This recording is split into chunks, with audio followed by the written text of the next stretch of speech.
2024년 4월 9일 매일성경 말씀 묵상입니다. 오늘 성경 말씀은 신명기 24장 10절에서 22절에 있는 말씀입니다.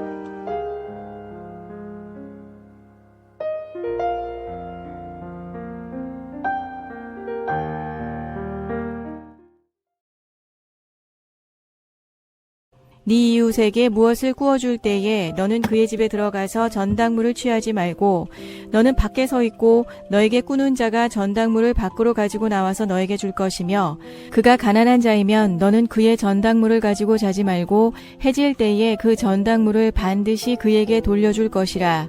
그리하면 그가 그 옷을 입고 자며 너를 위하여 축복하리니 그 일이 너의 하나님 여호와 앞에서 너의 공의로움이 되리라. 곤궁하고 빈한한 품꾼은 너희 형제든지 네 땅 성문 안에 우거하는 객이든지 그를 학대하지 말며 그 품삯을 당일에 주고 해진 후까지 미루지 말라. 이는 그가 가난함으로 그 품삯을 간절히 바람이라. 그가 너를 여호와께 호소하지 않게 하라. 그렇지 않으면 그것이 너에게 죄가 될 것임이라. 아버지는 그 자식들로 말미암아 죽임을 당하지 않을 것이요 자식들은 그 아버지로 말미암아 죽임을 당하지 않을 것이니 각 사람은 자기 죄로 말미암아 죽임을 당할 것이니라. 너는 객이나 고아의 송사를 억울하게 하지 말며 과부의 옷을 전당 잡지 말라. 너는 애굽에서 종되었던 일과 너의 하나님 여호와께서 너를 거기서 속량하신 것을 기억하라. 이러므로 내가 너에게 이 일을 행하라 명령하노라. 네가 밭에서 곡식을 벨 때에 그 한 뭇을 밭에 잊어버렸거든 다시 가서 가져오지 말고 나그네와 고아와 과부를 위하여 남겨두라. 그리하면 너의 하나님 여호와께서 네 손으로 하는 모든 일에 복을 내리시리라. 네가 너의 감람나무를 떤 후에 그 가지를 다시 살피지 말고 그 남은 것은 객과 고아와 과부를 위하여 남겨두며 네가 네 포도원의 포도를 딴 후에 그 남은 것을 다시 따지 말고 객과 고아와 과부를 위하여 남겨두라. 너는 애굽 땅에서 종되었던 것을 기억하라. 이러므로 내가 너에게 이 일을 행하라 명령하노라. 샬롬, 우리 영석교회 우리 청년부 여러분들, 오늘 하루도 주님의 말씀과 동행함을 통하여 승리하는 하루가 되기를 바랍니다. 우리는 이웃에게 어떤 존재여야 할까요?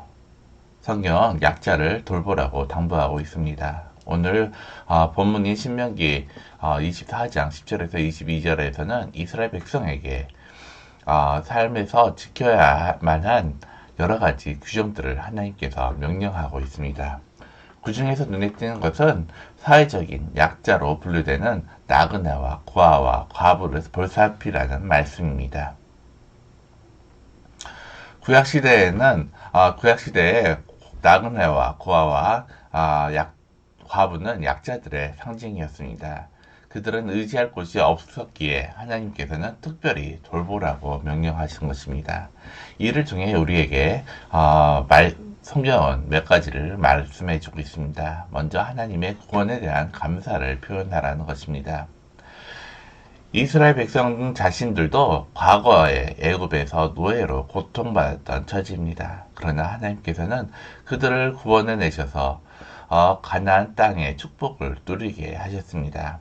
약자들인 객과 고아와 과부들은 바로 지난날 자신들과 같은 처지에 놓여 있는 이웃인 것입니다. 그들에게 관심과 도움의 손길을 베푸는 것이 하나님께서 자신에게 베푸신 그 구원의 은혜에 대한 감사를 표현하는 길인 것입니다.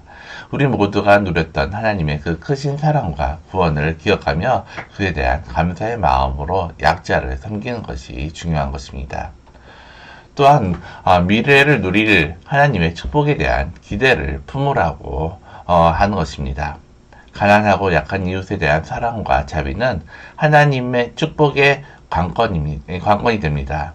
우리가 다른 이웃들에게 관심과 도움을 베풀지 않으면 하나님의 사랑과 축복을 바랄 수가 없습니다.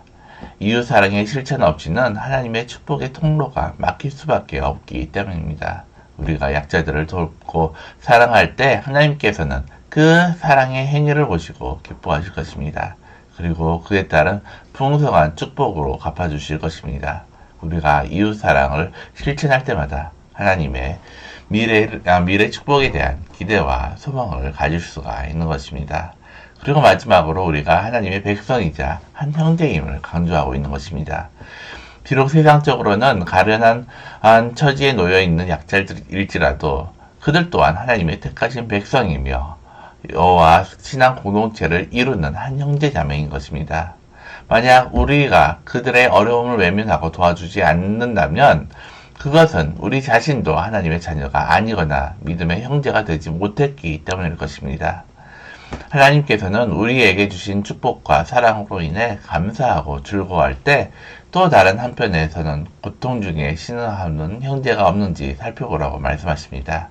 그들이 바로 나의 형제여 자매이기 때문입니다. 우리가 한 몸 공동체임을 자각하고 서로 사랑하고 돕는 것이 하나님이 원하시는 것입니다.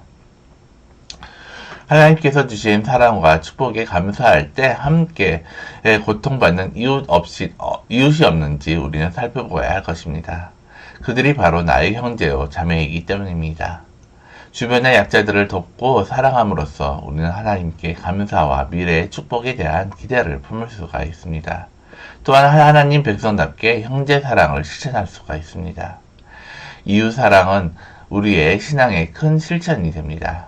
오늘도 내게 주신 가족, 직장 동료, 이웃들 모두 나의 사랑의 대상임을 기억하고 소외되고 어려운 이들이 없는지 돌아보고 사랑과 선행을 베푸는 믿음의 우리 청년들이 되기를 바랍니다. 오늘 말씀을 다시 한번 묵상하면서 소외된 이들을 돌보고 배려하는 삶이 되도록 어떻게 나가는 무엇을 할 수 있을지 한번 생각해 보시기 바랍니다. 또 내 주변의 어려운 이웃을 외면하지 않고 하나님께서 주신 것들을 그들과 함께 나눌 수 있는지 한번 오늘 생각하면서 보내는 하루가 되기를 바랍니다.